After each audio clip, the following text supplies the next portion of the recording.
7 years from now, Social Security's retirement trust fund runs out of money. Not might, not could.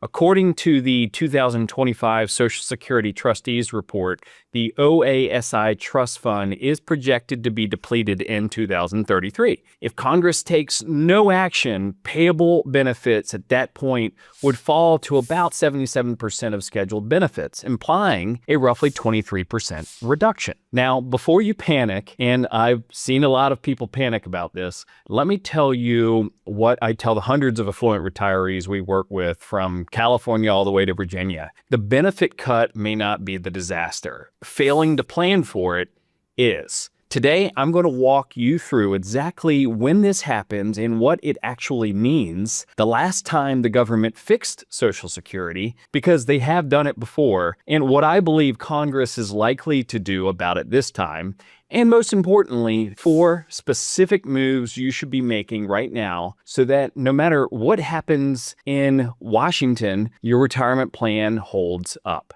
And that 4th strategy, by the way, the one involving your personalized cash flow projections, that's the one that changes everything. So be sure to stick around until the end of the video to make sure you see that.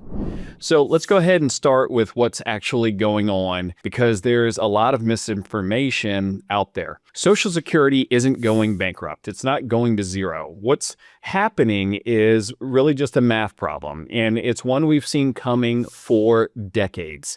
So here's the core issue. Right now, there are about 2.7 workers paying into Social Security for every 1 person collecting benefits. Back in 1960, that number was 5.1 to 1. By 2040, the latest trustees report projects it will drop to about 2.3 to 1. Fewer workers, more retirees, the math just doesn't work. The Social Security payroll tax is 12.4% of wages, split between worker and employer. And in 2026, it applies only to the first $184,500 of earnings. Roughly 6% of covered workers earn at or above that taxable maximum in a given year. So while the cap rises annually, earnings above it are not subject to Social Security tax, even as the number of beneficiaries continues to grow relative to workers. Now, the 2025 Trustees Report, and this is the official government projection, says the OASI trust fund will be depleted in 2033. At that point, incoming payroll taxes can still cover about 77% of scheduled benefits. So it's not zero, but it is a 23% haircut on Social Security paychecks. And here's what a lot of people miss. The One Big Beautiful Bill Act signed last year actually accelerated that timeline just slightly. The SSA chief actuary's analysis shows depletion could now hit as early as late 2032. So in plain English, that just means that projected benefit shortfall could hit a little sooner and be slightly worse than the roughly 23% gap in the latest trustees report. Now, if this sounds scary, let me take you all the way back to 1983, because we've seen, or been here before rather, and it was much worse. In the early 1980s, Social Security was literally months from running out of money. Not years, but months. The 1982 Trustees Report said the trust fund would be unable to make benefit payments on time beginning no later than July 1983. That's a 15-month runway. Back in the early 1980s, Social Security was in real trouble. So President Reagan helped put together a bipartisan commission led by Alan Greenspan. Yes, the same Alan Greenspan who later ran the Federal Reserve, just to come up with a fix. And what did they do? Well, they hit it from a few different angles. They delayed a cost of living increase, which meant an immediate hit to current retirees. They started taxing Social Security benefits for higher income retirees. They gradually raised the full retirement age from 65 to 67. Which reduced future lifetime benefits for many workers. And they moved up already scheduled payroll tax increases to bring more money in faster. Now, here's the key point. that 1983 deal bought the system a lot of time. It stabilized Social Security for decades, but it did not make the underlying demographic pressure disappear. The baby boom generation still aged in, people kept living longer, and now we're back in the same broad fight again. So how do you close the gap without shocking retirees, workers, or the economy? And by the way, I'm a little curious, did you know that Social Security was literally months from failing before that 1983 fix? Drop a comment below.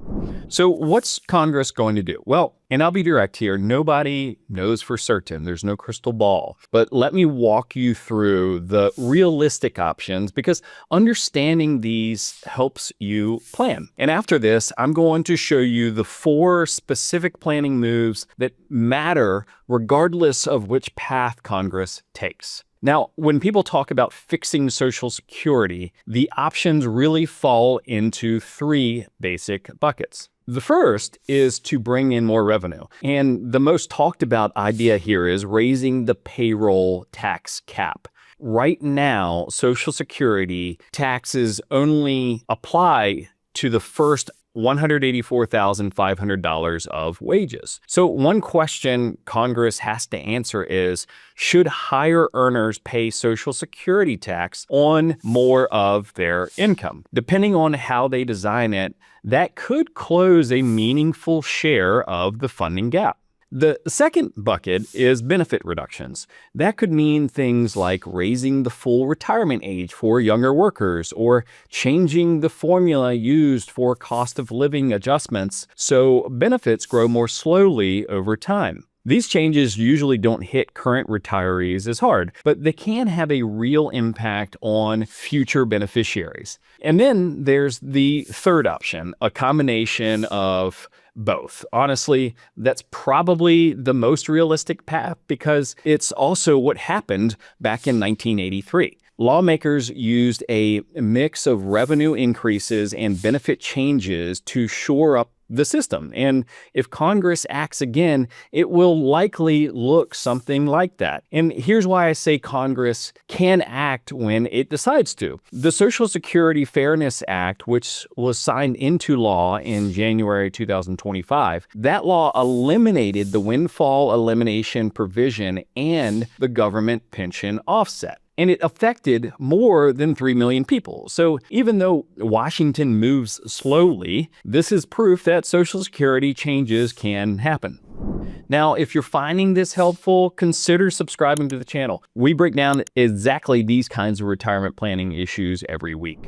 All right, so this is the most important part, because here's what I tell every client who asks me about this. You cannot control what Congress does. You can control how prepared you are. And this is a conversation, frankly, you should have with certainly your spouse if you're married, or friends or family members, because this decision really affects couples greatly. Your claiming strategies, your income plan, everything. And truthfully, this is something I think about for my own family, not just as an advisor, but as someone who's watching these projections and thinking about what they mean 20, 30 years from now. The uncertainty is real, but uncertainty is not the same as helplessness. So here are 4 specific moves. Move 1, run personalized cash flow projections using Monte Carlo simulations with a Social Security reduction built in. This is the move that changes a lot for folks. Often, retirement projections assume you'll get 100% of your Social Security benefit for life. That's the default in almost every planning tool that we see. Fidelity, Vanguard, Schwab, most of them run Monte Carlo simulations, which are basically just hundreds or thousands of stock market scenarios to see if your money will last in different situations. But they may assume normal Social Security payments. And that's a dangerous assumption right now. So let me show you what the difference looks like. Take David and Karen. He's 63. She's 61, their combined portfolio of $2,387,000. He's estimating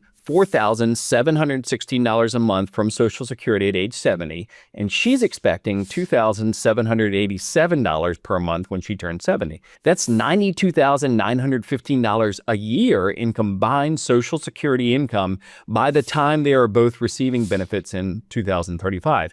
And those Social Security figures, by the way, are in future dollars if they seem a little high. So keep in mind, this is a hypothetical scenario for illustration purposes and does not represent actual client results. So now if we run their plan assuming full benefits, their projected retirement income looks solid through age 95. But watch what happens when we model a 23% cut starting in 2033. That $92,000 and change drops to about $71,000 in change, a gap of $21,370 just in year one. Over a 25-year retirement, that's $534,250 in income they were counting on that doesn't show up. And that doesn't even include inflationary adjustments on their income after they start receiving it. Now, when we run a special type of stress test, as I'd mentioned, called Monte Carlo simulation with the reduced benefits, their probability of success drops from 85% all the way down to 74%.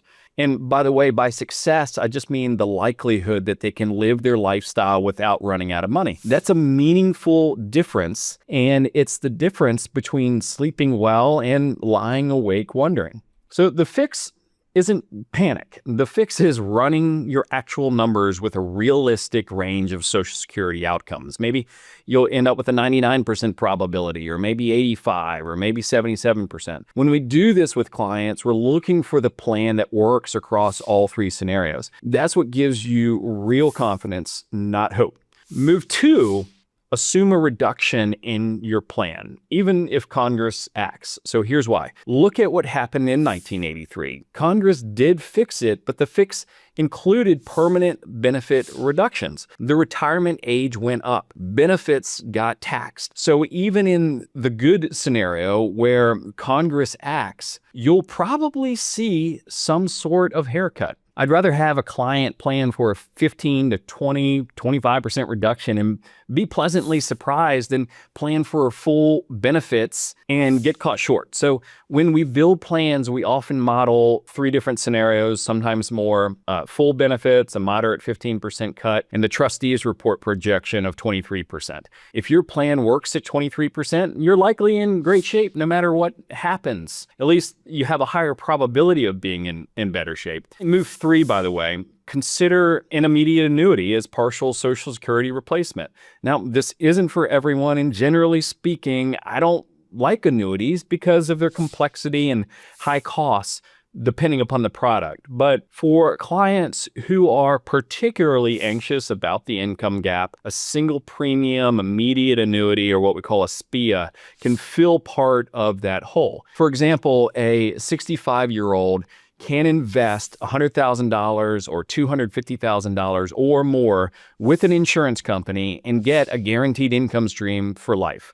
So if David and Karen wanted to replace that $13,800 annual gap, they'd need to work with an advisor to see how much money they would need to invest in an annuity to replace the Social Security income reduction. Now, that could be a meaningful chunk of their portfolio, but it creates a guaranteed income floor backed by the full faith and credit of the company that issues the product that doesn't depend on Congress or the markets. Now, of course, this is hypothetical, and annuity rates are at some of their best levels in over a decade due to higher interest rates. But whether this makes sense really just depends entirely on your specific situation. So move 4 is consider working longer. Even a year or 2 makes a difference. Every year you delay Social Security past your full retirement age, your benefits grow by 8% per year, up to age 70. That's a guaranteed return you can't get anywhere else that I'm aware of anyhow. And every additional year of work is one less year of portfolio withdrawals, plus one more year of potential savings. For someone in their early 60s weighing early retirement,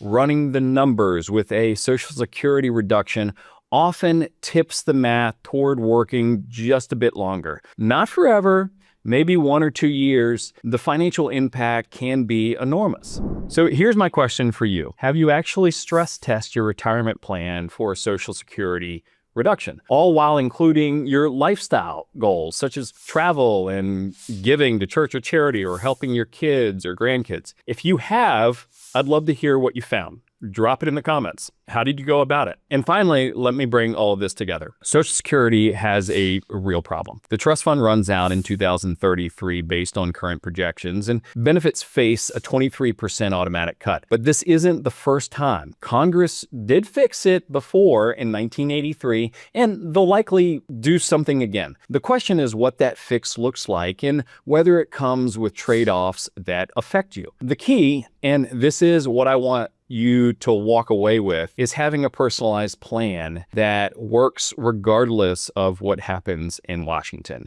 Run your projections with reduced benefits. Build a margin of safety. Explore income tools like annuities if the gap keeps you up at night. And if the math says working a year or two longer changes your trajectory, well, take that seriously. If someone you care about is approaching retirement and hasn't thought about this, do them a favor and send them this video. Seriously, forward it to your spouse, your sibling, your friend who's counting on that Social Security check like the rest of us will be at some point. And this is one of those conversations that's better to have 7 years early than 7 days late. If you'd like to see how this applies to your specific situation, just as in past videos, you probably know or may know we offer a complimentary retirement strategy session.